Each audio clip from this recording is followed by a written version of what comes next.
আরে রাখ, এই তরমুজ প্রণালী দিয়ে খুব যাতায়াত করছো।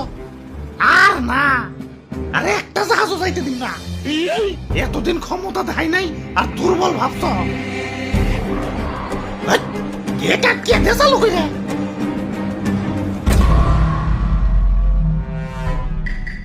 এইবার ডোনাল্ড টেম্পুরে বুঝামু কত ধানে কত চাই।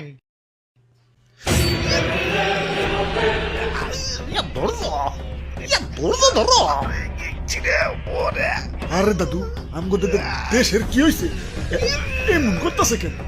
আমরা রোগীর আইসিউতে মরছি, আইসিউতে রোগী এমন করবো না তো, নাচবো নাকি? আরে দাদু আইসিউতে ঢুকাইছো গেলা, কি হইছে? কি হয় নাই এটা কও। এমনিতেই দেশের স্বাস্থ্য খুব একটা ভালো থাকে না। তার মধ্যে ইরান আমেরিকার মারামারি, আবার তার উপরে কি জানি হরমুজ নাকি তরমুজ প্রণালী। তেলের সংকট, গ্যাসের সংকট, বিদ্যুতের সংকট খালি বাড়তাছে। দেশের অবস্থা তো দিন দিন ক্রিটিক্যাল হয়ে যাইতাছে। পাম্পে তেল নাই, বাইরে কারেন্ট নাই, চুলাই গ্যাস নাই, গার্মেন্টসে কাম নাই। বাসা মরা সব আল্লাহর হাতে। আর না, আমাগোই কিছু একটা করুন লাগবো। দাদু চলো তরমুজ প্রণালীর গেটটা একটু খুইলা দিয়াহি।